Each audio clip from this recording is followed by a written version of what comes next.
ਇਹ ਜਿਹੜਾ ਫਿਲਮ ਦਾ ਥਾਟ ਸੀਗਾ ਜਦੋਂ ਤੁਹਾਡੇ ਤੱਕ ਪਹੁੰਚੀ ਸਕ੍ਰਿਪਟ ਕਿ ਤੁਸੀਂ ਪ੍ਰੋਡਿਊਸ ਕਰਨੀ ਹੈ ਔਰ ਤੁਸੀਂ ਇਸ ਦੇ ਵਿੱਚ ਇਸ ਤਰ੍ਹਾਂ ਦੇ ਕੈਰੈਕਟਰਸ ਪਲੇ ਕਰਨੇ ਨੇ ਔਰ ਸਾਰੀਆਂ ਲੇਡੀਜ਼ ਜਿਹੜੀਆਂ ਨੇ ਉਹੀ ਤੱਕ ਪਾਉਂਦੀਆਂ ਨਜ਼ਰ ਆਉਣਗੀਆਂ, ਉਦੋਂ ਨੀਰੂ ਬਾਜਵਾ ਦਾ ਕੀ ਰਿਐਕਸ਼ਨ ਸੀ?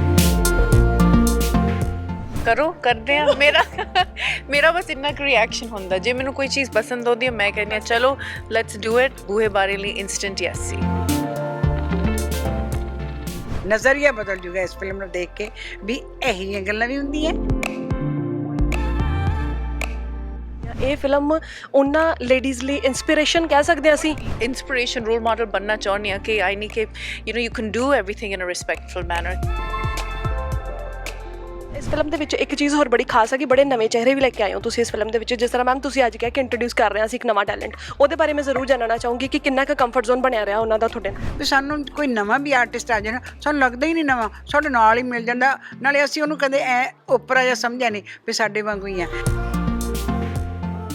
ਆਵਾਜ਼ ਜਸਵਿੰਦਰ ਬਰਾੜ ਮੈਮ, ਉਹਨਾਂ ਨੂੰ ਕਿਵੇਂ ਤੁਸੀਂ ਫਾਈਨਲਾਈਜ਼ ਕੀਤਾ? ਸ਼ੁਰੂ ਤੋਂ ਤੁਹਾਡੇ ਨਾਲ ਚੱਲ ਰਹੇ ਨੇ ਤੁਸੀਂ, ਉਹਨਾਂ ਨੂੰ ਪਹਿਲੇ ਵੀ ਮੂਵੀ ਦੇ ਵਿੱਚ ਲਾਈਕ ਉਹਨਾਂ ਨੇ ਗਾਣਾ ਗਾਇਆ, ਸੋ ਉਸ ਤੋਂ ਬਾਅਦ ਅੱਜ ਫਿਰ ਜਸਵਿੰਦਰ ਮੈਮ ਦੀ ਆਵਾਜ਼ ਹੁਣ ਘਰ ਘਰ ਵਿੱਚ ਗੂੰਜ ਰਹੀ ਹੈ ਬੂਹੇ ਬਾਰੀਆਂ ਦੇ ਜ਼ਰੀਏ।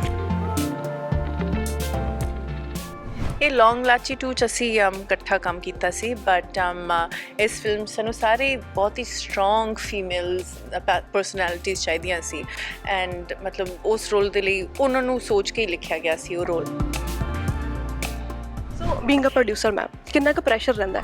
ਮੈਂ ਹਰ ਫਿਲਮ ਲਈ ਉਹ ਸੇਮ ਪ੍ਰੈਸ਼ਰ ਲੈਂਦੀ ਹਾਂ। ਐਜ਼ ਐਨ ਐਕਟਰੈਸ ਮੈਂ ਆਪਣੀ ਹਰ ਫਿਲਮ ਨੂੰ ਪ੍ਰਮੋਟ ਕਰਦੀ ਹਾਂ ਐਂਡ ਉਹੀ ਨਰਵਸਨੈਸ ਹੁੰਦੀ ਆ। ਸਤਿ ਸ਼੍ਰੀ ਅਕਾਲ, ਨਮਸਕਾਰ, ਆਦਾਬ, ਮੈਂ ਤੁਹਾਡੇ ਨਾਲ ਮਨਪ੍ਰੀਤ ਖੁੱਲਰ, ਤੁਸੀਂ ਦੇਖ ਰਹੇ ਹੋ ਦੈਨਿਕ ਸਵੇਰਾ ਟੀਵੀ।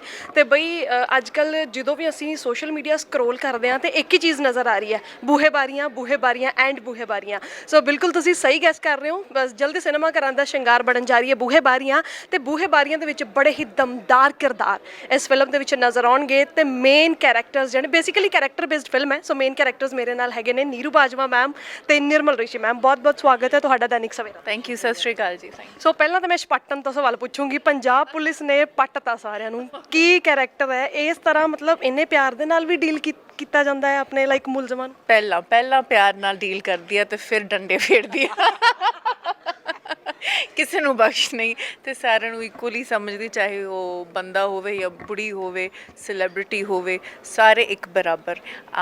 ਬਟ ਇਹ ਜਿਹੜਾ ਕੈਰੈਕਟਰ ਆ ਜੀ, ਤੁਸੀਂ ਸਾਰੇ ਬਹੁਤ ਪਿਆਰ, ਤੁਸੀਂ ਸਾਰੇ ਇਸ ਕੈਰੈਕਟਰ ਨੂੰ ਬਹੁਤ ਪਿਆਰ ਦੇ ਰਹੇ ਹੋ, so thank you so much. ਕਿਉਂਕਿ ਮੇਰੇ ਲਈ ਥੋੜ੍ਹਾ ਡਿਫਿਕਲਟ ਸੀ, ਮੇਰੇ ਕੰਫਰਟ ਜ਼ੋਨ ਤੋਂ ਥੋੜ੍ਹਾ ਬਾਹਰ ਸੀ, ਬਟ ਇਹ ਜਗਦੀਪ ਨੇ ਡਿਜ਼ਾਈਨ ਕੀਤਾ, ਬਾਡੀ ਲੈਂਗੁਏਜ ਹੋ, ਡਾਇਲੌਗ ਡਿਲੀਵਰੀ ਹੋ, ਸੋ ਇਹ ਪੂਰਾ ਕ੍ਰੈਡਿਟ ਉਹਨਾਂ ਨੂੰ ਜਾਂਦਾ ਹੈ। ਸੋ ਮੈਮ ਇਹ ਕਹਿ ਰਹੇ ਨੇ ਕਿ ਮੇਰੇ ਕੰਫਰਟ ਜ਼ੋਨ ਤੋਂ ਬਾਹਰ ਸੀਗਾ, ਪਰ ਆਪਾਂ ਜਦੋਂ ਦੇਖ ਰਹੇ ਮੈਨੂੰ ਲੱਗਦਾ ਕਿ ਕੈਰੈਕਟਰ ਹੀ ਮੈਮ ਲਈ ਸੀਗਾ ਕੰਫਰਟ ਜ਼ੋਨ 'ਚ ਸਭ ਤੋਂ ਜ਼ਿਆਦਾ ਲੱਗਦਾ। ਇਹਦੇ ਸ਼ੱਕ ਕੋਈ ਨਹੀਂ ਬੇਟੇ, ਜੋ ਇਹ ਉੱਭਰ ਕੇ ਆਈ ਹੈ ਨਾ, ਮਤਲਬ ਨੀਰੂ ਕੋਈ ਹੋਰ ਨਹੀਂ ਉੱਭਰ ਕੇ ਆਇਆ ਵੀ ਇਸ ਕਰੈਕਟਰ 'ਚ ਵੀ on the top of the world. ਐਂ ਲੱਗਦਾ ਸੀ ਵੀ ਸਪਾਟਨ ਦਾ ਰੋਲ ਹੈਗਾ, ਪਰ ਇਸ ਸਪਾਟਨ ਨੇ ਹੀ ਇੰਨਾ ਕੁਛ ਕਰਤਾ, ਦਿਖਾਤਾ, ਆਪਣਾ ਸਾਰਾ ਕੈਲੀਬਰ ਦਿਖਾਤਾ, ਉਹ ਬਹੁਤ ਅੱਛੀ ਗੱਲ। ਜਿੰਨੀ ਐਨਰਜੀ ਦੇ ਨਾਲ, ਜਿੰਨੀ ਤੁਸੀਂ ਪੋਟੈਂਸ਼ੀਅਲ ਦਿਖਾਈ ਹੈ ਸਕਰੀਨ ਤੇ, ਸਾਰੀ ਦੀ ਸਾਰੀ ਟੀਮ ਵੀ ਉਨੀ ਹੀ ਨਾਲ ਐਨਰਜੈਟਿਕ ਨਜ਼ਰ ਆ ਰਹੀ ਹੈ ਜੀ। ਆਈ ਥਿੰਕ ਕਿ ਮਤਲਬ ਇਹਨਾਂ ਦੇ ਸਾਹਮਣੇ ਤਾਂ 15 ਈਅਰਸ, ਮੇਰੇ ਸਾਹਮਣੇ ਵੀ ਕੋਈ ਮੁਕਾਬਲਾ ਨਹੀਂ ਹੈ, ਇੰਨੀ ਐਨਰਜੀ ਆ। ਰਿਸ਼ੀ ਮੈਮ ਵੀ ਮਤਲਬ ਕਿੰਨੇ ਘੰਟੇ ਕੰਮ ਕਰਦੇ ਆ, ਕਦੀ ਵੀ ਇਹਨਾਂ ਨੇ ਕੋਈ ਸ਼ਿਕਾਇਤ ਨਹੀਂ ਕੀਤੀ। ਇਹਨਾਂ ਨੂੰ ਕਹਿ ਦਿਓ ਰਾਤ 2 ਵਜੇ ਡਾਂਸ ਕਰਨਾ, she is up and ready rowing to go. So ਇੱਕ ਇੰਸਪੀਰੇਸ਼ਨ ਆ ਮੇਰੇ ਲਈ ਵੀ ਇਨ ਸਾਰਿਆਂ ਨਾਲ ਕੰਮ ਕਰਕੇ। ਸੋ ਬਿਲਕੁਲ ਮੈਮ, ਤੁਹਾਡੇ ਤੋਂ ਵੀ ਜਾਣਨਾ ਚਾਹੁੰਦੀ ਮੈਂ, ਕਿਉਂਕਿ ਮੈਨੂੰ ਲੱਗਦਾ ਕਿ ਇਹ ਫਿਲਮ ਦੀ ਜਿਵੇਂ ਦੀ ਸਟੋਰੀ ਹੋਊਗੀ, ਅਸੀਂ ਜਿਵੇਂ ਦੇਖਾਂਗੇ ਇਸ ਫਿਲਮ ਨੂੰ, ਜਿੰਨਾ ਕੁ ਅਸੀਂ ਟ੍ਰੇਲਰ ਦੇਖਿਆ, ਟੀਜ਼ਰ ਦੇਖੇ, ਪ੍ਰਮੋਸ਼ਨ ਤੁਹਾਡੀਆਂ ਦੇਖਿਆ ਨੇ, ਸਿਰਫ ਔਰ ਸਿਰਫ ਡਾਂਸ ਨਜ਼ਰ ਆ ਰਿਹਾ। ਸੋ ਤੁਸੀਂ ਕਿੰਨਾ ਕੁ ਨੱਚੇ? ਇਸ ਦੇ ਵਿੱਚ ਬਹੁਤ ਕੁਛ ਹੈ ਵੱਡੇ, ਬਹੁਤ ਕੁਛ ਹੈ ਜਿਹੜਾ ਤੁਹਾਨੂੰ ਦਿਖਾਇਆ ਨਹੀਂ। ਜਦੋਂ ਦੇਖੋਗੇ ਨਾ ਤੁਸੀਂ ਬਿਲਕੁਲ ਹੀ ਤੁਹਾਡੇ ਦ੍ਰਿਸ਼ਟੀਕੋਣ ਹੀ ਬਦਲ ਜਾਓ, ਨਜ਼ਰੀਆ ਬਦਲ ਜੂਗਾ ਇਸ ਫਿਲਮ ਨੂੰ ਦੇਖ ਕੇ ਵੀ ਇਹੋ ਜਿਹੀਆਂ ਗੱਲਾਂ ਵੀ ਹੁੰਦੀਆਂ, ਐਂ ਵੀ ਹੁੰਦਾ, ਇਹ ਇਸ ਤਰ੍ਹਾਂ ਵੀ ਖੜੀਆਂ ਹੋ ਸਕਦੀਆਂ। ਵੂਮਨ ਐਮਪਾਵਰਮੈਂਟ ਦਿਖਾਈ ਹੈ ਵੀ ਤੁਸੀਂ ਅੰਦਰੋਂ ਬੰਦ ਨਾ ਰਹੋ, ਆਪਣੇ ਦਿਲ ਦੇ ਆਪਣੇ ਬੂਹੇ ਖੋਲ੍ਹ ਲਓ, ਖੋਲ੍ਹ ਕੇ ਤੁਸੀਂ ਜੋ ਕੁਛ ਕਰਨਾ ਚਾਹੁੰਦੇ ਹੋ ਮਤਲਬ ਇੰਡੀਪੈਂਡੈਂਟ ਹੋ ਕੇ ਕਰੋ। ਇਹ ਨਾ ਹੋਵੇ ਵੀ ਤੁਹਾਨੂੰ ਮਰਦ ਮਾੜੇ ਵੀ ਨਹੀਂ, ਚੰਗੇ ਵੀ ਹੁੰਦੇ ਆ ਬਥੇਰੇ, ਇਹੋ ਜਿਹੇ ਵੀ ਹੁੰਦੇ ਆ ਵੀ ਪਹਿਲਾਂ ਸਾਡੀਆਂ ਦਾਦੀਆਂ ਤਾਈਆਂ ਚਾਚੀਆਂ ਉਹ ਘੁੱਟ ਕੇ ਜਿਉਂਦੀਆਂ ਸੀਗੀਆਂ। ਹੁਣ ਜਿਹੜੀ ਜਨਰੇਸ਼ਨ ਹੈ, ਹੁਣ ਅਸੀਂ ਉਹ ਵੀ ਦੇਖਣ ਆਉਣਗੀਆਂ ਫਿਲਮਾਂ ਤਾਂ ਉਹਨਾਂ ਨੂੰ ਲੱਗੇਗਾ ਹੈ ਅਸੀਂ ਤਾਂ ਐਵੇਂ ਜ਼ਿੰਦਗੀ ਕੱਟ ਲਈ। ਹੁਣ ਉਹਨਾਂ ਨੂੰ ਐਂ ਜ਼ਿੰਦਗੀ ਕੱਟਣ ਦੀ ਨਾ ਜਿਹੜੀ ਹੁਣ ਜਨਰੇਸ਼ਨ ਐ ਲੋੜ ਨਹੀਂ, ਕਿਉਂਕਿ 80% ਵੂਮਨ ਕੁਛ ਵੀ ਬਣ ਜਾਣ ਫਿਰ ਵੀ ਅੰਦਰਲਾ ਰਹਿ ਹੀ ਜਾਂਦਾ ਕੁਛ ਕਹਿਣ ਤਾਂ। ਸੋ ਇਹ ਜਿਹੜਾ ਫਿਲਮ ਦਾ ਥਾਟ ਸੀਗਾ ਜਦੋਂ ਤੁਹਾਡੇ ਤੱਕ ਪਹੁੰਚੀ ਸਕ੍ਰਿਪਟ ਕਿ ਤੁਸੀਂ ਪ੍ਰੋਡਿਊਸ ਕਰਨੀ ਹੈ ਔਰ ਤੁਸੀਂ ਇਸ ਦੇ ਵਿੱਚ ਇਸ ਤਰ੍ਹਾਂ ਦੇ ਕੈਰੈਕਟਰਸ ਪਲੇ ਕਰਨੇ ਨੇ ਔਰ ਸਾਰੀਆਂ ਲੇਡੀਜ਼ ਜਿਹੜੀਆਂ ਨੇ ਉਹੀ ਤੱਕ ਪਾਉਂਦੀਆਂ ਨਜ਼ਰ ਆਉਣਗੀਆਂ, ਉਦੋਂ ਨੀਰੂ ਬਾਜਵਾ ਦਾ ਕੀ ਰਿਐਕਸ਼ਨ ਸੀ? ਕਰੋ, ਕਰਦੇ ਆ। ਮੇਰਾ ਬਸ ਇੰਨਾ ਕੁ ਰਿਐਕਸ਼ਨ ਹੁੰਦਾ, ਜੇ ਮੈਨੂੰ ਕੋਈ ਚੀਜ਼ ਪਸੰਦ ਆਉਂਦੀ ਹੈ ਮੈਂ ਕਹਿੰਦੀ ਹਾਂ ਚਲੋ ਲੈਟਸ ਡੂ ਇਟ, ਤਿਆਰੀ ਕਰੋ। ਐਂਡ ਜੇ ਮੈਨੂੰ ਨਹੀਂ ਕੁਝ ਸਮਝ ਆਉਂਦਾ ਮੈਂ ਕਹਿੰਦੀ ਨਹੀਂ ਮੈਨੂੰ ਇੰਨਾ ਸਮਝ ਨਹੀਂ ਆਇਆ, ਬਟ ਫਿਰ ਵੀ ਕਦੀ ਮੈਂ ਟੀਮ ਨਾਲ ਚਲੀ ਜਾਂਦੀ ਹਾਂ ਕਿਉਂਕਿ I think majority rules. But ਇਸ ਹਮੇਸ਼ਾ ਆਈ ਮੀਨ ਬੂਹੇ ਬਾਰੇ ਲਈ ਇੰਸਟੈਂਟ ਯੈਸ ਸੀ। ਸੋ ਮੈਮ, ਜਿਸ ਤਰ੍ਹਾਂ ਤੁਸੀਂ ਦੱਸਿਆ ਕਿ ਪਹਿਲਾਂ ਲੇਡੀਜ਼ ਜਿਹੜੀਆਂ ਨੇ ਬਹੁਤ ਜ਼ਿਆਦਾ ਘੁੱਟ ਵੱਟ ਕੇ ਰਹਿੰਦੀਆਂ ਸੀਗੀਆਂ, ਇਹ ਫਿਲਮ ਉਹਨਾਂ ਲੇਡੀਜ਼ ਲਈ ਇਨਸਪੀਰੇਸ਼ਨ ਕਹਿ ਸਕਦੇ ਹਾਂ ਅਸੀਂ। ਹੁਣ ਵੀ ਆ, ਇਹ ਹਰ ਜਨਰੇਸ਼ਨ ਲਈ ਆ। ਇਹ ਸਿਰਫ ਮਤਲਬ ਮੇਰੀ ਜਨਰੇਸ਼ਨ ਦੀ ਕੁੜੀਆਂ ਵੀ, ਦ ਨੈਕਸਟ ਜਨਰੇਸ਼ਨ ਵੀ ਘੁੱਟ ਕੇ ਰਹਿੰਦੀਆਂ ਨੇ। ਆਈ ਥਿੰਕ ਜਦੋਂ ਟਾਈਮ ਮੈਂ ਇੰਸਪੀਰੇਸ਼ਨ ਰੋਲ ਮਾਡਲ ਬਣਨਾ ਚਾਹੁੰਦੀ ਹਾਂ ਕਿ ਆਈ ਨਹੀਂ ਕਿ you can do everything in a respectful manner. ਅਤੇ ਅਸੀਂ ਫੀਮੇਲ ਐਮਪਾਵਰਮੈਂਟ ਇਹ ਆ ਕਿ ਅਸੀਂ ਇੱਕ ਇਕੁਅਲ ਪਲੇਇੰਗ ਫੀਲਡ ਚਾਹੁੰਦੇ ਹਾਂ, ਹੋਰ ਕੁਛ ਨਹੀਂ। ਮੈਂ ਨਹੀਂ ਕਹਿ ਰਹੀ ਕਿ ਕੱਪੜੇ ਉਤਾਰੋ ਅਤੇ show your drinking, doing drugs, all that, I am not saying that, but ਇੱਕ ਇਕੁਅਲ ਪਲੇਇੰਗ ਫੀਲਡ। ਸਾਨੂੰ ਵੀ ਉਹ ਹੱਕ ਹੋਣਾ ਚਾਹੀਦਾ ਵੀ ਅਸੀਂ ਵੀ ਲਾਈਫ ਇੰਜੋਏ ਕਰੀਏ, ਅਸੀਂ ਜੋ ਕਰਨਾ ਚਾਹੁੰਦੇ ਹਾਂ ਉਹ ਕਰੀਏ, ਬੱਚੇ ਜੰਮੀਏ, ਪ੍ਰੋਫੈਸ਼ਨਲ ਬਣੀਏ। So we want a all rounded life too, and it's for every generation, every class. So Neeru ma'am, ਇੱਕ ਚੀਜ਼ ਬੜੀ ਅੱਛੀ ਤੁਹਾਡੀ ਲੱਗੀ ਕਿ ਤੁਸੀਂ ਕਿਹਾ ਕਿ ਪੋਟੈਂਸ਼ੀਅਲ ਨੂੰ ਟੈਸਟ ਨਹੀਂ ਕਰਦੇ ਜਲਦੀ ਕਿਤੇ ਲੋਕ, ਨਹੀਂ ਪਤਾ ਲੱਗਦਾ ਕਿ ਕਿਹਦੇ ਵਿੱਚ ਕਿੰਨੀ ਪੋਟੈਂਸ਼ੀਅਲ ਹੈ। ਸੋ ਇਸ ਚੀਜ਼ ਨੂੰ ਜਿਸ ਤਰ੍ਹਾਂ ਨੀਰੂ ਬਾਜਵਾ ਦੀ ਕਹਿੰਦੇ ਨਾ ਬਾਜ ਵਾਲੀ ਅੱਖਾਂ, ਰਾਈਟ? ਸੋ ਇਸ ਤਰ੍ਹਾਂ ਇਹ ਕਿਸ ਤਰ੍ਹਾਂ ਤੁਹਾਡੇ ਜ਼ਿਹਨ 'ਚ ਆਉਂਦਾ, ਲਾਈਕ ਕਿਸ ਤਰ੍ਹਾਂ ਤੁਸੀਂ ਸੋਚਦੇ ਹੋ ਕਿ ਇਹਦੇ ਲਈ ਇਹ ਕੈਰੈਕਟਰ ਬਣਿਆ ਹੈ, ਕਿਸ ਤਰ੍ਹਾਂ ਤੁਸੀਂ ਓਬਜ਼ਰਵ ਕਰ ਲੈਂਦੇ ਹੋ ਬੰਦੇ? ਮੈਂ ਜੋ ਚੰਗੇ ਐਕਟਰਸ ਨੇ ਐਂਡ ਉਹਦੇ 'ਚ ਮੇਰੇ ਹੀਰੋਜ਼ ਵੀ ਆਉਂਦੇ ਨੇ ਕਿਉਂਕਿ ਮੈਂ ਕਈਆਂ ਦੀ ਪਹਿਲੀ ਫਿਲਮ ਮੇਰੇ ਨਾਲ ਹੋਈ ਆ। ਸੋ ਉਹ ਹਮੇਸ਼ਾ ਫਾਈਲ 'ਚ ਹੁੰਦਾ ਕਿ ਨਹੀਂ ਇਸ ਰੋਲ ਲਈ ਉਹ ਵਧੀਆ ਹੋਊਗਾ and like we should try to get him. So ਜਦੋਂ ਤੁਸੀਂ ਅੱਖਾਂ ਖੁੱਲ੍ਹੀਆਂ ਰੱਖਦੇ ਹੋ then everybody matters, and I think that's why ਮੈਂ ਹਜੇ ਵੀ ਗਰੋ ਕਰ ਰਹੀ ਹਾਂ, ਫਿਲਮਾਂ ਕਰ ਰਹੀ ਹਾਂ। ਦੈਟਸ ਸੋ ਸੈੱਟ 'ਤੇ ਮੈਮ ਸ਼ੂਟਿੰਗਸ ਹੋ ਰਹੀਆਂ ਸੀਗੀਆਂ, ਬੜੀ ਜ਼ਾਹਿਰ ਜਿਹੀ ਗੱਲ ਹੈ ਜਿਸ ਤਰ੍ਹਾਂ ਅਸੀਂ ਦੇਖ ਰਹੇ ਹਾਂ ਫਿਲਮ ਨੂੰ, ਮੈਨੂੰ ਲੱਗਦਾ ਹੀ ਨਹੀਂ ਕਿ ਉੱਥੇ ਸੀਰੀਅਸ ਮਾਹੌਲ ਹੋਊਗਾ ਕਿ ਲਾਈਕ ਡਾਇਰੈਕਟਰ ਕਮਾਂਡ ਦੇ ਰਿਹਾ ਔਰ ਤੁਸੀਂ ਕੰਮ ਕਰ ਰਹੇ ਹੋ। ਮੈਨੂੰ ਲੱਗਦਾ ਕਿ ਜੋ ਨਿਕਲ ਰਿਹਾ ਫਲੂਐਂਟਲੀ ਨਿਕਲ ਰਿਹਾ ਹੋਊਗਾ ਕੈਮਰੇ। ਬਸ ਐਵੇਂ ਜ਼ਿਕਰ ਹੀ ਹੋਇਆ ਜੀ ਸਾਰਾ ਕੁਛ, ਵੀ ਜਿਵੇਂ ਵੀ ਕਹਿੰਦੇ ਰਹੇ ਅਸੀਂ ਉਵੇਂ ਜ਼ਿਕਰ ਕਰਦੀਆਂ ਰਹੇ, ਸਾਨੂੰ ਨਹੀਂ ਪਤਾ ਵੀ ਇਹਦਾ ਰਿਜ਼ਲਟ ਕੀ ਨਿਕਲੂਗਾ। ਪਰ ਹੁਣ ਜਦੋਂ ਰਿਜ਼ਲਟ ਦੇਖਦੇ, ਜਦੋਂ ਅਸੀਂ ਸਾਰਾ ਕੁਝ ਦੇਖਿਆ, ਸਾਨੂੰ ਲੱਗਿਆ ਵੀ ਇਹ ਤਾਂ ਬਹੁਤ ਹੀ ਫਰਕ ਜੀ ਚੀਜ਼ ਹੈਗੀ ਹੈ। ਸਾਡੇ ਉਦੋਂ ਸਮਝ ਵਿੱਚ ਨਹੀਂ ਸੀਗੀ ਕਿਉਂਕਿ ਨਾ ਪੂਰੀ ਸਟੋਰੀ ਦਾ ਸਾਰਾ, ਹੁਣ ਜਿਵੇਂ ਸਾਡੇ ਲਈ ਕਰੈਕਟਰ ਹਾਲੇ ਤਾਂ ਅਸੀਂ ਵੀ ਅੱਧੀ ਦੇਖੀ ਹੈ, ਡਬਿੰਗ 'ਤੇ ਹੀ ਦੇਖੀ, ਤਾਂ ਪੂਰੀ ਦੇਖਾਂਗੇ ਪਤਾ ਨਹੀਂ ਸਾਡਾ ਕੀ ਹਾਲ ਹੋਊਗਾ। ਮਤਲਬ ਇੰਨੀ ਅੱਛੀ ਤਰੀਕੇ ਨਾਲ ਮਤਲਬ ਹਾਂ ਇਹਦੇ 'ਚ ਕੋਈ ਸ਼ੱਕ ਨਹੀਂ, ਤੁਸੀਂ ਦੇਖਣ ਆਇਓ ਫਿਲਮ। ਸੋ ਨੀਰੂ ਮੈਮ, ਰੀਅਲ ਲਾਈਫ ਦੇ ਵਿੱਚ ਵੀ ਤੁਸੀਂ ਬੜੇ ਸਵੀਟ ਹੋ, ਬਹੁਤ ਪਿਆਰੇ ਹੋ, ਅਤੇ ਜਿਹੜਾ ਛਪਾਟਣ ਵਾਲਾ ਕੈਰੈਕਟਰ ਤੁਹਾਡਾ ਦੇਖ ਰਹੇ ਹਾਂ, ਪਹਿਲਾਂ ਪਿਆਰ ਫਿਰ ਆਪਣਾ ਅਸਲੀ ਰੂਪ ਦਿਖਾਉਣਾ, ਪਹਿਲਾਂ ਪਿਆਰ ਫਿਰ ਹੱਸਦੀਆਂ ਫਿਰ ਅਟੈਕ। ਮਤਲਬ ਇੱਦਾਂ ਹੀ ਤੁਹਾਡਾ ਚੱਲਦਾ ਰਹਿੰਦਾ ਫੈਮਿਲੀ ਦੇ ਵਿੱਚ? ਜੇਕਰ ਬਸ ਕਿਸੇ ਤੇ ਗੁੱਸਾ ਆਇਆ ਨਹੀਂ ਤਾਂ ਬਸ ਉਹਨੂੰ ਮੈਂ ਨਾ ਜਦੋਂ ਗੁੱਸਾ ਆਉਂਦਾ ਮੈਂ ਚੁੱਪ ਕਰ ਜਾਂਦੀ ਹਾਂ, ਮੈਂ ਬੋਲਦੀ ਨਹੀਂ। Actually this is my thing and ਮੈਂ ਰਿਐਕਟ ਨਹੀਂ ਕਰਦੀ, ਸਪੈਸ਼ਲੀ ਨਾ ਮੈਂ ਆਪਦੇ ਆਪ ਨੂੰ ਕभी ਪ੍ਰੂਵ ਕਰਨ ਦੀ ਕੋਸ਼ਿਸ਼ ਕੀਤੀ ਆ ਕਿ ਮੈਂ ਸਹੀ ਹਾਂ। ਜੇ ਮੈਂ ਸਹੀ ਹਾਂ ਮੈਂ ਸਹੀ ਹਾਂ ਐਂਡ ਦੈਟਸ ਇਟ। ਮੈਨੂੰ ਕਿਸੇ ਨੂੰ I don't have to make you believe that. ਜੇ ਤੁਹਾਨੂੰ ਲੱਗਦਾ ਨਹੀਂ ਆ ਤਾਂ I think that's a waste of time and energy. And so ਇਹ ਮੇਰਾ ਤਰੀਕਾ। ਤੇ ਜੇ ਮੈਨੂੰ ਕਿਸੇ ਜਗ੍ਹਾ ਨੈਗੇਟਿਵਿਟੀ ਮਹਿਸੂਸ ਹੁੰਦੀ ਆ, ਮੈਂ ਉਸ ਚੀਜ਼ ਨੂੰ ਫੋਰਗੈਟ ਕਰ ਜਾਂਦੀ ਹਾਂ, ਉਸ ਬੰਦੇ ਨੂੰ, ਉਸ ਫੀਮੇਲ ਨੂੰ। ਦੇ don't exist for me anymore ਕਿਉਂਕਿ ਮੇਰੀ ਐਨਰਜੀ ਬਹੁਤ ਪ੍ਰੈਸ਼ੀਅਸ ਆ। ਕਿਆ ਬਾਤ ਹੈ। ਦੇਖਿਆ, ਇਸੇ ਲਈ ਅਸੀਂ ਕਹਿੰਦੇ ਨਾ ਨੀਰੂ ਬਾਜਵਾ ਸਾਡੇ ਲਈ ਇੰਸਪੀਰੇਸ਼ਨ ਨੇ। ਮਤਲਬ ਇੰਨੀ ਫਿਟਨੈਸ, ਟੱਚਵੁੱਡ, ਇੰਨਾ ਟੈਲੈਂਟ, ਇੰਨੀ ਪੋਟੈਂਸ਼ੀਅਲ, ਇੰਨੀ ਐਨਰਜੀ ਔਰ ਇੰਨੇ ਅੱਛੇ ਮੈਮ ਇਹਨਾਂ ਦੇ ਥਾਟਸ, ਜਿਹੜੀਆਂ ਫਿਲਮਾਂ ਲੈ ਕੇ ਆਏ ਨੇ। ਪਹਿਲੀਆਂ ਵੀ 2 ਸੁਪਰ ਡੁਪਰ ਹਿੱਟ ਗਈਆਂ ਨੇ, ਸੋ ਬੂਹੇ ਬਾਰੀਆਂ ਹੁਣ ਮੈਨੂੰ ਲੱਗਦਾ ਇੰਡਸਟਰੀ ਦੀਆਂ ਵੀ ਖੁੱਲ੍ਹ ਜਾਣੀਆਂ। I hope so. Versatile actress ਹੈ, ਕੁਛ ਵੀ ਕਰਵਾ ਲਓ, ਕਦੇ ਵੀ ਕਰਵਾ ਲਓ। ਤੁਸੀਂ ਸਪਾਟਨ ਦਾ ਕਰਦੇ ਹੋ, ਜੋ ਕੋਈ ਹੋਰ ਰੋਲ ਕਰਾਉਂਗੇ ਉਹਨੇ ਵੀ ਬਹੁਤ ਬੈਸਟ ਕਰਨਾ। Thank you so much ma'am, thank you. ਛਪਾਟ ਮੇਰੇ ਹਸਬੰਡ ਨੂੰ ਬਹੁਤ ਵਧੀਆ ਲੱਗਿਆ ਲੋਕ ਬਾਈ ਦ ਵੇ। ਦੇਖਿਆ ਅਸੀਂ ਮਤਲਬ ਦੇਖਿਆ ਤਾਂ ਤੁਹਾਨੂੰ ਬਿਲਕੁਲ ਸਹੀ ਸਹੀ ਉਹ ਹੈ ਨਾ ਆਪਾਂ ਨਾਮ ਦੇ ਦਿੱਤਾ ਜੋ ਨਜ਼ਰ ਆਇਆ। ਸੋ ਮੈਮ ਇਸ ਫਿਲਮ ਦੇ ਵਿੱਚ ਇੱਕ ਚੀਜ਼ ਹੋਰ ਬੜੀ ਖਾਸ ਹੈ ਕਿ ਬੜੇ ਨਵੇਂ ਚਿਹਰੇ ਵੀ ਲੈ ਕੇ ਆਏ ਹੋ ਤੁਸੀਂ ਇਸ ਫਿਲਮ ਦੇ ਵਿੱਚ। ਜਿਸ ਤਰ੍ਹਾਂ ਮੈਮ ਤੁਸੀਂ ਅੱਜ ਕਿਹਾ ਕਿ ਇੰਟਰੋਡਿਊਸ ਕਰ ਰਹੇ ਹਾਂ ਅਸੀਂ ਇੱਕ ਨਵਾਂ ਟੈਲੈਂਟ, ਉਹਦੇ ਬਾਰੇ ਮੈਂ ਜ਼ਰੂਰ ਜਾਣਨਾ ਚਾਹੂੰਗੀ ਕਿ ਕਿੰਨਾ ਕੁ ਕੰਫਰਟ ਜ਼ੋਨ ਬਣਿਆ ਰਿਹਾ ਉਹਨਾਂ ਦਾ ਤੁਹਾਡੇ ਨਾਲ।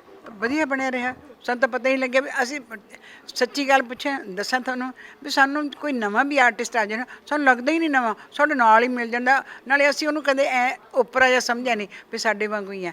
ਦੇਖੋ ਕਿਸੇ ਵੀ ਫਿਲਮ 'ਚ ਕੰਮ ਕਰਨ ਵਾਲਾ ਇੱਕ ਲਾਈਨ ਬੋਲਣ ਵਾਲਾ ਵੀ ਇੰਪੋਰਟੈਂਟ ਹੈ। ਹਰ ਬੰਦਾ ਹੀਰੋ ਹੈ ਉਸ ਫਿਲਮ 'ਚ, ਜੇ ਉਹ ਨਾ ਹੁੰਦਾ ਤਾਂ ਉਹ ਲਾਈਨ ਕੌਣ ਬੋਲਦਾ? ਚਾਹੇ ਅੱਧੀ ਲਾਈਨ ਬੋਲੀਏ, ਇੱਕ ਲਾਈਨ ਬੋਲੀਏ, ਛੋਟਾ ਕਰੈਕਟਰ ਹੈ ਵੱਡਾ ਕਰੈਕਟਰ ਹੈ, ਉਹਦੀ ਇੰਪੋਰਟੈਂਸ ਫਿਲਮ 'ਚ ਹੈ ਤਾਂ ਲੈਂਦੇ ਆ। ਤੇ ਸਾਨੂੰ ਸਾਰੇ ਜਣੇ ਇੱਕੋ ਜਿਹੇ ਲੱਗਦੇ ਆ, ਅਸੀਂ ਸਾਰੇ ਇੰਨੀਆਂ ਵਧੀਆ ਫਰੈਂਡਸ ਨੇ ਤੁਹਾਨੂੰ ਦੱਸ ਨਹੀਂ ਸਕਦੇ। ਸੋ ਗੁੱਸਾ ਨਹੀਂ ਕੀਤਾ ਤੁਹਾਡੇ ਨਾਲ ਜਿਹੜੇ ਮੇਲ ਸੀਗੇ ਸਾਰੇ ਕਿ ਸਾਨੂੰ ਲੈ ਕੇ ਹੀ ਨਹੀਂ ਜਾ ਰਹੀਆਂ ਪ੍ਰਮੋਸ਼ਨਸ ਤੇ ਇਕੱਲੇ ਫੱਟੇ ਚੱਕੇ ਪਏ? ਐਕਚੁਅਲੀ ਜਿਹੜੇ ਮੇਰੇ ਦੋ ਅਨਮੋਲ ਰਤਨ ਨੇ ਜਗਦੀਪ ਤੇ ਉਦੈ, ਉਹ ਨੈਕਸਟ ਫਿਲਮ ਦੀ ਤਿਆਰੀ ਕਰ ਰਹੇ ਆ, ਸੋ ਉਹ ਰੈਕੀ ਤੇ ਗਏ ਆ। ਬਟ ਬਾਕੀ ਆਈ ਮੀਨ ਐਂਡ ਉਹਨਾਂ ਨੂੰ ਵੀ ਦੇ ਨੋ ਕਿ ਬਸ ਇਹਨਾਂ ਨੇ ਸਾਂਭ ਲੈਣਾ। ਆ ਰਹੇ ਹੋ ਦੁਪਹਿਰੇ? ਅੱਜ ਆ ਰਹੇ ਆ ਰਹੇ ਆ ਕਹਿੰਦੇ, ਨਹੀਂ ਆ ਰਹੇ ਅੱਜ ਉਹਨਾਂ ਦੀ ਡਬਿੰਗ ਹੋ ਰਹੀ ਸੀ ਤੇ ਫਿਰ ਉਸ ਤੋਂ ਬਾਅਦ 1:30-2 ਵਜੇ ਆਉਣਗੇ ਸਾਰੇ ਜਣੇ। ਪਰ ਵੀ ਰਿਸਪੈਕਟ them, ਯੈਸ। ਐਸੀ ਗੱਲ ਨਹੀਂ ਹੈ ਕਿਉਂਕਿ ਕੁਛ ਬੰਦੇ ਹੁੰਦੇ ਆ ਜਿਹੜੇ ਕੁਛ ਗਲਤ ਹਰਕਤ ਕਰਦੇ, ਸਾਰੇ ਥੋੜੀ ਕਰਦੇ ਆ। ਅਸੀਂ ਕਿਸੇ ਨੂੰ ਨਿੰਦ ਥੋੜੀ ਸਕਦੇ ਆ, ਜਿਹੇ ਜਿਹੇ ਉਹ ਹੈ ਉਹੀ ਜਿਹੇ ਅਸੀਂ ਆ। ਨਾ ਸਾਡਾ ਉਹਨਾਂ ਦਾ ਸਰਦਾ ਨਾ ਉਹਨਾਂ ਦਾ ਸਾਡੇ ਬਿਨਾਂ ਸਰਦਾ, ਤੇ ਉਹ ਆ ਰਹੇ ਨੇ ਤਾਂ ਤੁਹਾਡੇ ਸਾਹਮਣੇ ਪੇਸ਼ ਅਤੇ ਕਰਾਂਗੇ। ਬਾਕੀ ਸਟਾਰ ਕਾਸਟ ਮੇਲਸ ਵੀ ਦ ਵੈਰੀ ਸਪੋਰਟਿਵ ਸਾਰੇ, ਮਤਲਬ ਜਦੋਂ ਮੈਂ ਕਲੀ ਜੋਟਾ ਵੀ ਕੀਤੀ ਸੀ ਜੋ principal no that kind of ਉਹ ਕੰਫਰਟ ਲੈਵਲ ਸੀ ਤਾਂ ਹੀ ਮੈਨੂੰ ਨਾਲ ਉਹ ਸੀਨ ਕਰ ਸਕੀ। ਸੋ ਇਟਸ ਨਾਟ ਦੈਟ ਅਸੀਂ ਮੇਲਸ ਦੇ ਅਗੇਂਸਟ ਆ, ਬਟ ਕੁਛ ਮੇਲਸ ਬਟ ਮੈਂ ਤਾਂ ਇਹ ਵੀ ਕਹਿੰਦੀ ਆ ਨਾ ਕਿ ਔਰਤ ਹੀ ਔਰਤ ਦੀ ਸਭ ਤੋਂ ਵੱਡੀ ਦੁਸ਼ਮਣ ਹੁੰਦੀ ਆ। ਸੋ ਮੈਂ ਤਾਂ ਸਾਰਿਆਂ ਦੇ ਅਗੇਂਸਟ ਫਿਲਮ 'ਚ, ਪਰ ਕਿਸੇ ਐਕਸਪੀਰੀਅੰਸ ਉੱਤੇ ਹੁੰਦਾ ਹੈ। ਕੁਛ ਕੁੜੀਆਂ ਨੂੰ ਗਲਤ ਐਕਸਪੀਰੀਅੰਸਿਸ ਮਿਲਦੇ ਆ ਐਂਡ ਟਾਈਮ ਦੀ ਗੱਲ ਆ, and then you meet a unity and ਤੁਸੀਂ ਗਰੋ ਕਰਦੇ ਆ, ਤੁਹਾਡੇ ਓਪੀਨੀਅਨਸ ਤੁਹਾਡੇ ਸਭ ਕੁਝ ਚੇਂਜ ਹੁੰਦਾ ਹੈ। ਬਿਲਕੁਲ ਮੈਮ, ਜਿਹੜੇ ਅਸੀਂ ਸੌਂਗਸ ਦੇਖੇ ਨੇ ਇਸ ਫਿਲਮ ਦੇ, ਮਤਲਬ ਡਾਂਸ ਤਾਂ ਲਾਜਵਾਬ ਹੀ ਨਹੀਂ ਤੁਹਾਡੇ ਡਾਂਸ ਦਾ। ਆਵਾਜ਼ ਜਸਵਿੰਦਰ ਬਰਾੜ ਮੈਮ, ਉਹਨਾਂ ਨੂੰ ਕਿਵੇਂ ਤੁਸੀਂ ਫਾਈਨਲਾਈਜ਼ ਕੀਤਾ? ਸ਼ੁਰੂ ਤੋਂ ਤੁਹਾਡੇ ਨਾਲ ਚੱਲ ਰਹੇ ਨੇ ਤੁਸੀਂ, ਉਹਨਾਂ ਨੂੰ ਪਹਿਲੇ ਵੀ ਮੂਵੀ ਦੇ ਵਿੱਚ ਲਾਈਕ ਉਹਨਾਂ ਨੇ ਗਾਣਾ ਗਾਇਆ, ਸੋ ਉਸ ਤੋਂ ਬਾਅਦ ਅੱਜ ਫਿਰ ਜਸਵਿੰਦਰ ਮੈਮ ਦੀ ਆਵਾਜ਼ ਹੁਣ ਘਰ ਘਰ ਵਿੱਚ ਗੂੰਜ ਰਹੀ ਹੈ ਬੂਹੇ ਬਾਰੀਆਂ ਦੇ ਜ਼ਰੀਏ। ਸੋ ਇਹ ਕਿਸ ਤਰ੍ਹਾਂ ਤੁਹਾਡੇ ਜ਼ਿਹਨ 'ਚ ਆਏ ਕਿ ਇਹ ਜਿਹੜੇ ਗਾਣੇ ਦੇ ਲਿਰਿਕਸ ਨੇ ਜਸਵਿੰਦਰ ਮੈਮ ਹੀ ਗਾ ਸਕਦੇ ਨੇ? ਇਹ ਲੌਂਗ ਲਾਚੀ 2 'ਚ ਅਸੀਂ ਇਕੱਠਾ ਕੰਮ ਕੀਤਾ ਸੀ, ਬਟ ਇਸ ਫਿਲਮ ਸਾਨੂੰ ਸਾਰੇ ਬਹੁਤ ਹੀ ਸਟਰੋਂਗ ਫੀਮੇਲਸ ਪਰਸਨੈਲਿਟੀਜ਼ ਚਾਹੀਦੀਆਂ ਸੀ ਐਂਡ ਮਤਲਬ ਉਸ ਰੋਲ ਦੇ ਲਈ ਉਹਨਾਂ ਨੂੰ ਸੋਚ ਕੇ ਹੀ ਲਿਖਿਆ ਗਿਆ ਸੀ ਉਹ ਰੋਲ। ਅਖਾੜਾ ਲਾਉਂਦੀਆਂ ਨੇ ਔਰਤਾਂ and there's nobody else, there's no replacement for Jaswinder ma'am. Rock star ਨੇ and ਉਹ ਜਦੋਂ ਬੋਲਦੇ ਆ ਉਹ ਜੋ ਕਮਾਂਡ ਹੁੰਦੀ ਹੈ, ਮਤਲਬ you get goosebumps, so I love her। ਸੋ ਤੁਸੀਂ ਕਦੇ ਗਾਣਾ ਗੂਣਾ ਗਾਉਣ ਦਾ ਟਰਾਈ ਨਹੀਂ ਕੀਤਾ? ਗਾਣਾ ਨਹੀਂ, ਇਹ ਦੋ ਐਕਟਰਸ ਆ, ਆਪਾਂ ਨਹੀਂ ਗਾਉਂਦੇ। ਅਸੀਂ ਹੋਰ ਕਿਸਮ ਦੇ ਬੰਦੇ ਆ। ਸੋ ਬੀਇੰਗ ਅ ਪ੍ਰੋਡਿਊਸਰ ਮੈਮ, ਕਿੰਨਾ ਕੁ ਪ੍ਰੈਸ਼ਰ ਰਹਿੰਦਾ ਹੈ? ਕਿਉਂਕਿ ਅਸੀਂ ਜਦੋਂ ਸਿਰਫ ਐਜ਼ ਅ ਐਕਟਰਸ ਕੰਮ ਕਰਦੇ ਹਾਂ ਤਾਂ ਬੜਾ ਫਰਕ ਰਹਿੰਦਾ ਹੈ, ਜਦੋਂ ਐਜ਼ ਅ ਪ੍ਰੋਡਿਊਸਰ ਅਸੀਂ ਅੱਗੇ ਆਉਂਦੇ ਹਾਂ ਤਾਂ ਮੈਨੂੰ ਲੱਗਦਾ ਕਿ ਬਹੁਤ ਜ਼ਿਆਦਾ ਪ੍ਰੈਸ਼ਰ ਰਹਿੰਦਾ। ਜਿਸ ਤਰ੍ਹਾਂ ਮੈਮ ਨੇ ਹੁਣੇ ਦੱਸ ਕੇ ਹਟੇ ਨੇ ਕਿ ਬਸ ਬੂਹੇ ਬਾਰੀਆਂ ਬੂਹੇ ਬਾਰੀਆਂ ਬੂਹੇ ਬਾਰੀਆਂ, ਮੈਂ ਜਿੱਧਰ ਜਾ ਰਹੀ ਹਾਂ ਬਸ ਬੂਹੇ ਬਾਰੀਆਂ ਮੈਨੂੰ ਨਜ਼ਰ ਆ ਰਹੇ, ਨਥਿੰਗ ਐਲਸ। ਮੈਂ ਹਰ ਫਿਲਮ ਲਈ ਉਹ ਸੇਮ ਪ੍ਰੈਸ਼ਰ ਲੈਂਦੀ ਹਾਂ। ਐਜ਼ ਐਨ ਐਕਟਰੈਸ ਮੈਂ ਆਪਣੀ ਹਰ ਫਿਲਮ ਨੂੰ ਪ੍ਰਮੋਟ ਕਰਦੀ ਹਾਂ ਐਂਡ ਉਹੀ ਨਰਵਸਨੈਸ ਹੁੰਦੀ ਆ ਐਂਡ ਕਿਉਂਕਿ ਮੈਨੂੰ ਪਤਾ ਕਿ ਸਾਰਿਆਂ ਦੀ ਇੰਨੀ ਮਿਹਨਤ ਹੁੰਦੀ ਆ and they are all my babies. So it's not ਕਿ ਸਿਰਫ ਜਦੋਂ ਮੈਂ ਪ੍ਰੋਡਿਊਸਰ ਮੈਂ ਉਦੋਂ ਵੀ, ਉਹ ਵੀ ਬਹੁਤ ਗਲਤ ਆ ਕਿਉਂਕਿ ਆਈਵ ਨੋਟਿਸ ਕਿ ਕਈ ਲੋਕ ਜਦੋਂ ਆਪਣੀ ਫਿਲਮ ਹੁੰਦੀ ਆ ਤਾਂ ਜ਼ਿਆਦਾ ਧਿਆਨ ਦਿੰਦੇ ਆ, ਪਰ ਬਾਕੀ ਪ੍ਰੋਡਿਊਸਰਸ ਦੇ ਵੀ ਪੈਸੇ ਲਾਏ ਆ, ਮਿਹਨਤ ਕੀਤੀ ਆ, ਪੂਰੀ ਟੀਮ ਦੀ ਇੱਕ ਐਫਰਟ ਹੁੰਦੀ ਆ। So you can't leave your team ever. So ਇਹ ਚੀਜ਼ ਦਾ ਅਸੀਂ ਵਾਕਿਆ ਦੇ ਵਿੱਚ ਹੀ ਕਹਿ ਸਕਦੇ ਕਿ ਇਹ ਸੱਚ ਹੈ। ਪਤਾ ਕਿਵੇਂ? ਕਿਉਂਕਿ ਇਹਨਾਂ ਦਾ ਇੰਸਟਾ ਖੋਲ ਕੇ ਦੇਖ ਲਓ, ਸਿਰਫ ਬੂਹੇ ਬਾਰੀਆਂ ਨਹੀਂ, ਆਪਣਾ ਕਲੀ ਜੋਟਾ ਨਹੀਂ ਜਾਂ ਚੱਲ ਜਿੰਦੀਆਂ ਨਹੀਂ, ਕੋਈ ਵੀ ਫਿਲਮ ਹੋਵੇ ਨਾ, ਜਿਮ ਜਾ ਰਹੇ ਤਾਂ, ਮੇਕਅਪ ਕਰ ਰਹੇ ਤਾਂ, ਲਾਈਵ ਸੈਸ਼ਨ ਕਰ ਰਹੇ ਤਾਂ, ਮਤਲਬ ਨੀਰੂ ਬਾਜਵਾ ਦੀ ਕੋਈ ਫਿਲਮ ਆ ਰਹੀ ਹੈ, ਪ੍ਰਮੋਸ਼ਨਲ ਇੰਟਰਵਿਊ ਹੋ ਜਾਣ, ਪ੍ਰਮੋਸ਼ਨਲ ਵੀਡੀਓਜ਼ ਹੋ ਜਾਣ, ਬਸ ਉਹ ਫਿਲਮ ਦੇ ਰਿਲੇਟਡ ਹੀ ਗੱਲ ਹੋਣੀ। ਬੂਹੇ ਬਾਰੀਆਂ ਦਾ ਟਾਈਟਲ ਆਉਣਾ ਹੀ ਆਉਣਾ ਹੁਣ 15 ਤੱਕ, ਤੇ ਫਿਰ 15 ਤੋਂ ਬਾਅਦ ਹੀ ਕਿਉਂਕਿ ਸੁਪਰ ਸਕਸੈਸ ਹੋਊਗੀ ਫਿਰ ਅਸੀਂ ਹੋਰ ਗੱਲਾਂ ਕਰਾਂਗੇ ਬੂਹੇ ਬਾਰੀਆਂ ਬਾਰੇ। ਬਿਲਕੁਲ। ਸੋ ਮੈਮ ਤੁਸੀਂ ਕੀ ਕਹਿੰਦੇ ਹੋ? ਕਿਉਂਕਿ ਇਸ ਫਿਲਮ ਦੇ ਵਿੱਚ ਬੜੇ ਦਮਦਾਰ ਕਿਰਦਾਰ ਨੇ, ਸਾਰਿਆਂ ਨੇ ਆਪਣੇ ਕਿਰਦਾਰ ਨੂੰ ਬੜੇ ਬਾਖੂਬੀ ਢੰਗ ਨਾਲ ਨਿਭਾਇਆ। ਸੋ ਤੁਸੀਂ ਕੀ ਕਹਿੰਦੇ ਹੋ? ਕਿਉਂਕਿ ਨੀਰੂ ਬਾਜਵਾ ਜੀ ਦੇ ਨਾਲ ਜਿਸ ਤਰ੍ਹਾਂ ਤੁਸੀਂ ਦੱਸਿਆ ਕਿ ਇਹ ਫਿਲਮ ਜਿਹੜੀ ਆ ਮੇਰੀ ਲਾਈਫ ਟਾਈਮ ਮੈਨੂੰ ਯਾਦ ਰਹੇਗੀ, ਬੂਹੇ ਬਾਰੀਆਂ। ਕਿਉਂਕਿ ਕਰੈਕਟਰ ਇਹ ਜਿਹਾ ਤੁਹਾਨੂੰ ਪਤਾ ਵੀ ਮੈਂ ਤੁਹਾਨੂੰ ਦੱਸਿਆ ਸੀ ਨਾ ਵੀ ਕਈ ਗੱਲਾਂ ਨਹੀਂ ਅਸੀਂ ਸਾਰਿਆਂ ਸਾਹਮਣੇ ਕਰ ਸਕਦੇ, ਪਰ ਸਾਨੂੰ ਸਾਤੋਂ ਇਹ ਡਾਇਰੈਕਟਰ ਰਾਈਟਰ ਮੂੰਹ ਚੋਂ ਕਢਵਾ ਦਿੰਦਾ ਹੈਗਾ, ਫਿਰ ਸਾਨੂੰ ਬੜਾ ਅੱਛਾ ਲੱਗਦਾ ਹੈ। ਜੇ ਰੋਣਾ ਤਾਂ ਰੋ ਲਿਆ, ਹੱਸਣਾ ਤਾਂ ਹੱਸ ਲਿਆ। ਕਿਸੇ ਸਾਹਮਣੇ ਆਪਾਂ ਕਈ ਵਾਰੀ ਨਹੀਂ ਰੋ ਸਕਦੇ, ਭੈਣ ਸਾਹਮਣੇ, ਭਰਾ ਸਾਹਮਣੇ, ਮਾਂ-ਬਾਪ ਨੂੰ ਵੀ ਦੱਸ ਸਕਦੇ ਕਈ ਗੱਲਾਂ, ਪਰ ਇਹਦੇ ਵਿੱਚੋਂ ਸਾਰਾ ਕੁਛ ਨਾ ਨਿਕਲ ਕੇ ਆਇਆ। ਬੇਸਿਕਲੀ ਇਹ ਸਾਡੇ ਲਈ ਵੀ ਥੈਰੇਪੀ ਹੁੰਦੀ ਆ, ਕਿਉਂਕਿ ਕਈ ਚੀਜ਼ਾਂ ਅਸੀਂ ਦਬਾ ਦਿੰਦੇ ਆ ਤੇ ਫਿਰ ਸਾਡੇ ਰੋਲ ਦੇ ਜ਼ਰੀਏ ਅਸੀਂ ਉਹ ਸਾਰਾ ਕੁਝ ਮਤਲਬ ਅਸੀਂ ਵੀ ਡੀਲ ਵਿਦ ਇਟ। ਸੋ ਸਾਡੇ ਲਈ ਇੱਕ ਤਰ੍ਹਾਂ ਦਾ ਥੈਰੇਪੀ ਹੁੰਦਾ ਹੈ I think. So ma'am film entertainment ਭਰਪੂਰ ਹੈ, ਇਨਫੋ ਪਲਸ ਐਂਟਰਟੇਨਮੈਂਟ, ਇਨਫੋਟੇਨਮੈਂਟ ਹੋਏਗੀ ਜਾਂ ਫਿਰ ਸਿਰਫ ਔਰ ਸਿਰਫ ਐਂਟਰਟੇਨਮੈਂਟ? ਨਹੀਂ ਨਹੀਂ, it's of course entertaining but very meaningful film. ਇਹਦੇ ਵਿੱਚ ਜੇ ਮਤਲਬ ਕਾਮੇਡੀ, ਮੈਂ ਕਾਮੇਡੀ ਨਹੀਂ ਕਹੂੰਗੀ, ਜੇ ਤੁਸੀਂ ਹੱਸੋਗੇ ਵੀ ਤਾਂ it has a meaning to it. ਕੋਈ ਹਰ ਚੀਜ਼ ਦੇ ਪਿੱਛੇ ਇੱਕ ਮੀਨਿੰਗ ਹੈ, ਕੁਝ ਵੀ ਮਤਲਬ ਆਈ ਨਹੀਂ ਕਿ ਇਹਦੇ 'ਚ ਕਾਮੇਡੀ ਫਲੇਵਰ ਪਾ ਦਿਓ ਫਿਰ ਲੋਕੀ ਆਉਣਗੇ। ਨੋ, ਜਿਵੇਂ ਤੁਸੀਂ ਦੇਖਿਆ ਹੀ ਹੋਣਾ, everything is needed in the film. So situation ਨਾਲ ਆਇਆ, ਸਿਚੁਏਸ਼ਨ ਨਾਲ ਹੈ। ਜੇ ਹੱਸਦੀਆਂ ਵੀ ਹੈ, ਖੁੱਲ੍ਹ ਕੇ ਹੱਸਦੀਆਂ ਲੇਡੀਜ਼, ਤਾਂ ਉਹਨਾਂ ਨੂੰ ਲੱਗਿਆ ਕਿ ਪਿੱਛੇ ਅਸੀਂ ਹਨੇਰੇ 'ਚ ਬੈਠੀਆਂ ਸੀ, ਹੁਣ ਚਾਨਣ 'ਚ ਆ ਗਈਆਂ। ਤਾਂ ਸਭ ਕੁਛ ਮਤਲਬ ਸਿਚੁਏਸ਼ਨ ਹੈ ਸਾਰਾ ਕੁਛ, ਕੋਈ ਥੋਪ ਕੇ ਕੋਈ ਚੀਜ਼ ਨਹੀਂ ਪਾਈ। ਸੋ ਕਦੇ ਮੈਮ ਇਸ ਤਰ੍ਹਾਂ ਹੋਇਆ ਕਿ ਸਕ੍ਰਿਪਟ ਤੁਹਾਡੇ ਤੱਕ ਪਹੁੰਚੀ ਹੈ, ਜੋ ਤੁਹਾਡੇ ਕੋਲ ਐਗਜ਼ੈਕਟ ਡਾਇਲੋਗ ਆਇਆ ਤੁਸੀਂ ਉਹੀ ਡਿਲੀਵਰ ਕਰਦੇ ਕਰਦੇ ਤੁਸੀਂ ਆਪਣਾ ਹੀ ਲਾਈਕ ਉਹਦੇ 'ਚ ਵੇਰੀਏਸ਼ਨ ਦੇ ਕਈ ਦਿੱਤੀ? ਵਾਰੀ ਨਾ ਐਕਸਟੈਂਪੋਰ ਬੋਲਿਆ ਜਾਂਦਾ, ਪਰ ਉਹ ਰਾਈਟਰ ਨੂੰ ਪੁੱਛ ਕੇ ਵੀ ਮੈਂ ਬੋਲ ਸਕਦੀ ਹਾਂ, ਉਹ ਕਹਿੰਦੇ ਹਾਂਜੀ ਬੋਲ, ਪਰ ਮੈਂ ਬਹੁਤ ਘੱਟ ਚੇਂਜ ਕਰਦੀ ਹਾਂ। ਜਿਵੇਂ ਲਿਖਿਆ ਹੁੰਦਾ ਮੈਂ ਉਵੇਂ ਜ਼ਿਕਰੀ ਲਾਈਨਾਂ ਬੋਲਦੀ ਹਾਂ। ਫਿਰ ਕਹਿੰਦੇ ਤੁਸੀਂ ਦੇਖ ਲਓ ਤੁਹਾਨੂੰ ਜ਼ੁਬਾਨ 'ਤੇ ਚੜ੍ਹਦੀਆਂ ਕਿ ਨਹੀਂ ਚੜ੍ਹਦੀਆਂ, ਪਰ ਮੈਂ ਉਵੇਂ ਜ਼ਿਕਰ ਕਰਦੀ ਹਾਂ। ਹਾਂ, ਇੱਕ ਅੱਧਾ ਡਾਇਲੋਗ ਵਿੱਚ ਆ ਜੇ ਤਾਂ ਬੋਲਿਆ ਜਾਂਦਾ। ਸੋ ਜਾਂਦੇ ਜਾਂਦੇ ਮੈਮ ਵਿਊਅਰਸ ਨੂੰ ਕੀ ਕਹਿਣਾ ਚਾਹੁੰਦੇ ਹੋ? 100 ਕਰੋੜ ਕੀਤੀ ਕੈਰੀ ਔਨ ਜੱਟਾਂ ਨੇ, ਪਰ ਕੀ ਆਪਾਂ 100-200 ਕਰੋੜ ਕਰ ਸਕਾਂਗੇ ਪਲੱਸ? ਕਿਉਂਕਿ ਜਦੋਂ ਮੈਮ ਬੀਇੰਗ ਅ ਪ੍ਰੋਡਿਊਸਰ ਗੱਲ ਕਰ ਰਹੀ ਹਾਂ, ਜਦੋਂ ਫਿਲਮ ਬਣ ਰਹੀ ਹੁੰਦੀ ਸਾਨੂੰ ਗਟ ਵਾਈਪ ਹੁੰਦੀ ਆ ਕਿ ਇਹ ਫਿਲਮ ਜਿਹੜੀ ਹੈ ਇਸ ਲੈਵਲ ਤੱਕ ਪਹੁੰਚੇਗੀ। ਸੋ ਨੀਰੂ ਬਾਜਵਾ ਦੀ ਕੀ ਫੀਲਿੰਗ? ਮੈਨੂੰ ਲੱਗਦਾ ਬੂਹੇ ਬਾਰੀਆਂ ਲਿਮਿਟਲੈਸ ਆ, ਸੋ ਮੈਂ ਕੋਈ ਲਿਮਿਟ ਨਹੀਂ ਰੱਖੀ ਬੂਹੇ ਬਾਰੀਆਂ 'ਤੇ। ਬਸ ਆਹੀ ਕਹਿਣਾ ਚਾਹੁੰਦੀ ਹਾਂ ਕਿ ਜੇ ਤੁਸੀਂ ਟ੍ਰੇਲਰ, ਮੈਂ ਹਮੇਸ਼ਾ ਕਹਿੰਦੀ ਹਾਂ ਜੇ ਤੁਸੀਂ ਟ੍ਰੇਲਰ ਨਹੀਂ ਦੇਖਿਆ ਤਾਂ ਜ਼ਰੂਰ ਦੇਖਿਓ, ਐਂਡ ਆਪਣੀ ਫੈਮਿਲੀ ਨਾਲ, ਆਪਣੇ ਦੋਸਤਾਂ ਨਾਲ ਪਲੀਜ਼ ਬੂਹੇ ਬਾਰੀਆਂ ਜ਼ਰੂਰ ਦੇਖਿਓ। 15 ਸਤੰਬਰ ਨੂੰ ਸਾਰੇ ਪਰਿਵਾਰ ਨਾਲ ਆਇਓ। ਸੋ ਬਹੁਤ ਬਹੁਤ ਧੰਨਵਾਦ ਮੈਮ ਸਾਡੇ ਨਾਲ ਖਾਸ ਤੌਰ 'ਤੇ ਗੱਲਬਾਤ ਕਰਨ ਲਈ। ਸੋ ਇਸ ਵਿੱਚ ਮੇਰੇ ਨਾਲ ਬੂਹੇ ਬਾਰੀਆਂ ਦੀ ਲੀਡ ਸਟਾਰਕਾਸਟ ਜਿਨ੍ਹਾਂ ਦੇ ਨਾਲ ਖਾਸ ਤੌਰ 'ਤੇ ਅੱਜ ਗੱਲਬਾਤ ਕੀਤੀ ਹੈ। ਸੋ ਫਿਲਮ 15 ਸਤੰਬਰ ਨੂੰ ਜਲਦ ਸਿਨੇਮਾ ਘਰਾਂ ਦੇ ਵਿੱਚ ਆ ਰਹੀ ਹੈ ਅਤੇ ਤੁਸੀਂ ਫਿਲਮ ਨੂੰ ਦੇਖਣਾ ਨਹੀਂ ਭੁੱਲਣਾ। ਫਿਲਹਾਲ ਮੈਨੂੰ ਦਿਓ ਇਜਾਜ਼ਤ, ਸਤਿ ਸ਼੍ਰੀ ਅਕਾਲ।